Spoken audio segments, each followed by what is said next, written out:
We were in Cuba, mission trip.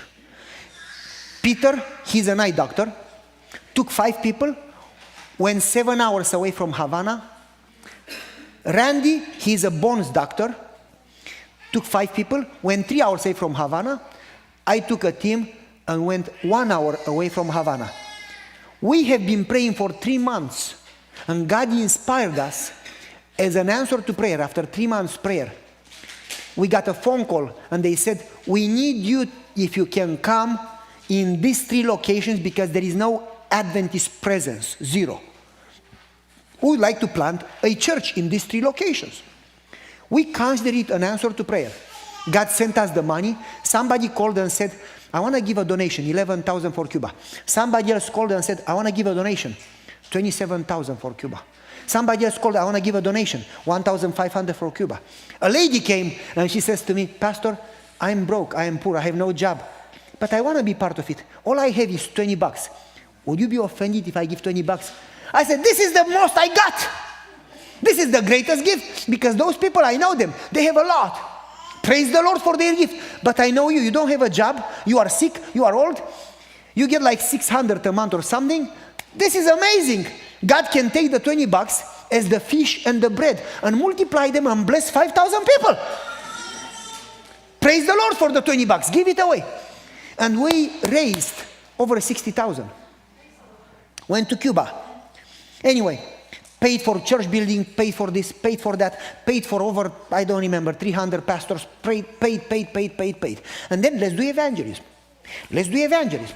We got there 85 radios, 3ABN radios that connect to the satellite to 3ABN. The law says when you enter in Cuba that you cannot have more than 5 of the same item. If you have 6 chocolates, they will confiscate it. You can have 4 up to 5 items that are the same. We had 85 radios. And we prayed, and we got a phone call. Somebody says, I know the lady that works at the customs. She's a security officer. And I know her. And she asked me last time, she says, don't tell anybody, but I want a Bible. But if you tell them, I lose my job and my freedom. And he said, I gave her a Bible and she knows me. And he said, when you come, give her a Steps to Christ or a Bible for children with pictures because she has children. And she's going to let you pass through without being controlled. We go there, we go to her, straight to her. And she says, so many radios, impossible. And we said, well, what is going to happen? We take you in a room and confiscate everything. I said, let's go in the room, let's confiscate it. She says, you okay with that? Yes. She took us in the room, and I say, any cameras here? No. Any microphones? No. Why? Okay, I got the Bible out. This is for your children. And I said, so-and-so sent me. She says, wait a second. She goes in the airport. You all, the whole group, come here. You are in trouble. All your baggage. And we had a lot. I mean, a lot. You are allowed with 2 per person. We had like 5, 6, 7 suitcases per person. A lot. You are in trouble. Come inside. We all came inside, and she opened the other door. You are free. Go. Straight in the parking. We had 4 projectors. We had 18 laptops. We had, I mean, you name it. A lot. We had Bibles. We had those, I don't know how you call them for children, that you put the cloth and it sticks. Felts, whatever, okay? We had several of those. I mean, we had a lot. Okay, so we spread. And after we spent for everything and for trip and for insurance, we don't have money left over. We had just only what we need for evangelism. So I give Peter, this is your money, enough to pay evangelism, to pay rent of the location, the building, to pay for the sleep, for the hotel, to pay for the food, to pay for the Bible workers, and to pay for transportation every night because people don't have cars. And we hired buses to take them to church and take them back home to different locations. So this is your money. And then I went to Randy, this is your money. And then to my team, to the treasurer, this is your money. And I divided the money in 3. Okay? I start evangelism Friday night, Randy starts evangelism, Peter starts evangelism. The police came and took Peter and his team, took them to the police station, confiscated their money, and took their room away and said, you cannot do evangelism. Why? You don't have approval. Yes, we do. We have applied 6 months ago. We have a religious visa and approval from your government. Yeah, you do, but you don't have approval from the city. And they took his money and his room. End of the story. They didn't take mine or Randy's. So Peter calls me and says, what should I do? I come and join you there and we just do evangelism together. I said, what is God's will?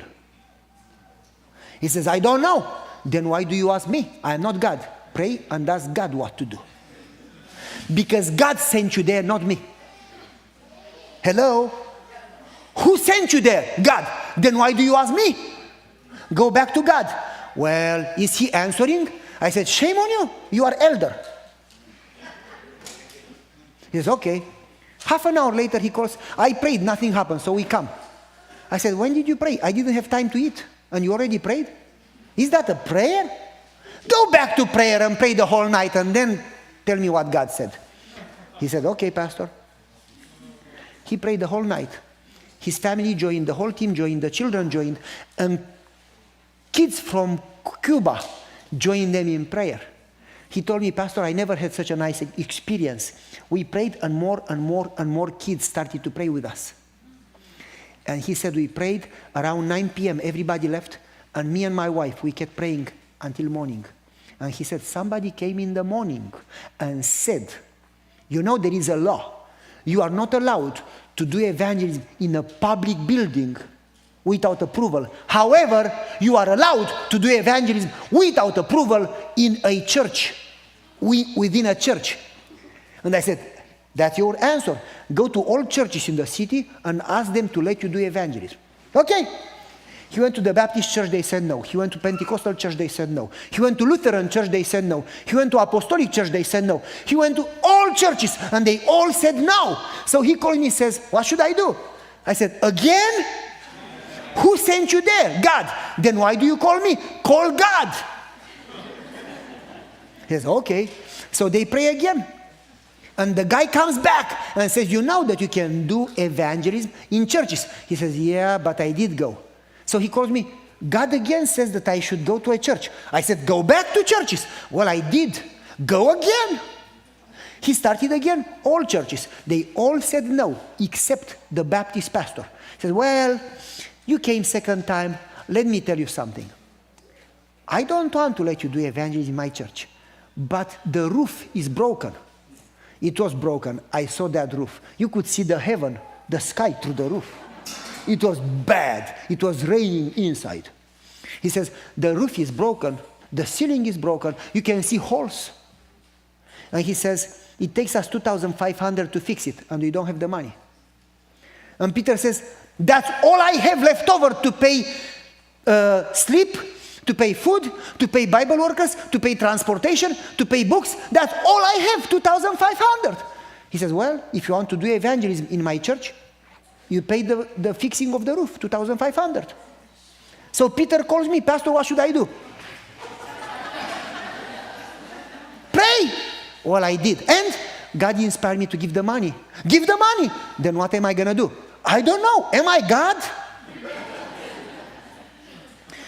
But if I give him the money, we have zero left over to live. We don't have food. I said, well, people don't live only with food, you know. He said, easy for you.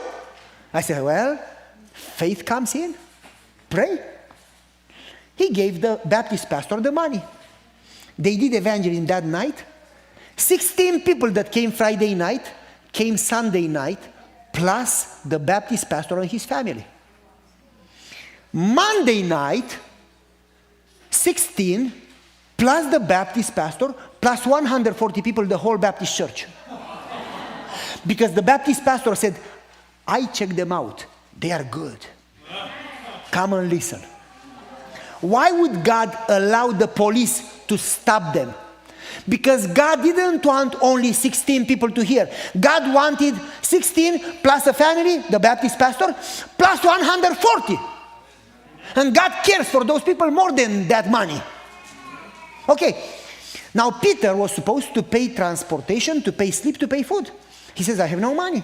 He called me, can you send some of your money? I said, no, because if I divide my oil, I don't have enough oil, you don't have enough oil. No, you pray. God sent you there, God should give you the money. Well, I cannot ask for money. Oh yes, you can. If you ask for you cannot. But if you ask for God's mission, you can.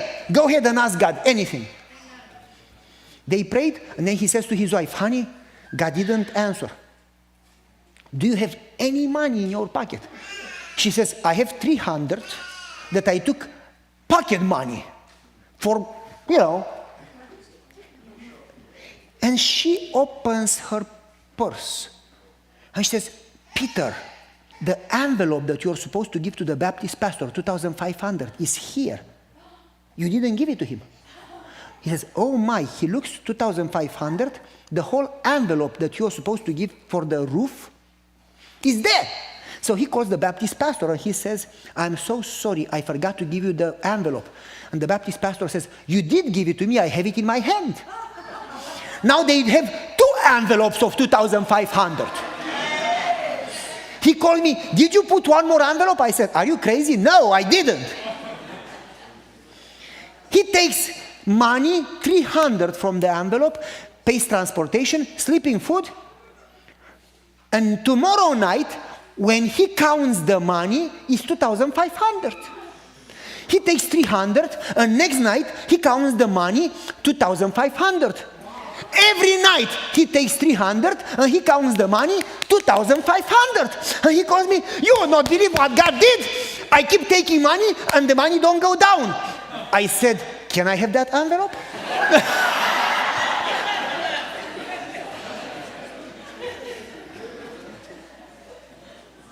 When they finished evangelism, 26 people got baptized. When they left Sunday, that location, and they stopped after a few hours drive, went to sleep, and they took money to pay hotel, the money started to go down. As long as he used it for evangelism, the money did not go down. Now folks, what if he acted on his will and came back and joined my team? Would this have happened? Thy will be done, not my will be done. Instead of praying that God would bless your will and fulfill it, rather pray that God would discover you His will and you fulfill it. Don't seek a blessing for your will. Seek a blessing for God's will and then go ahead and work on it.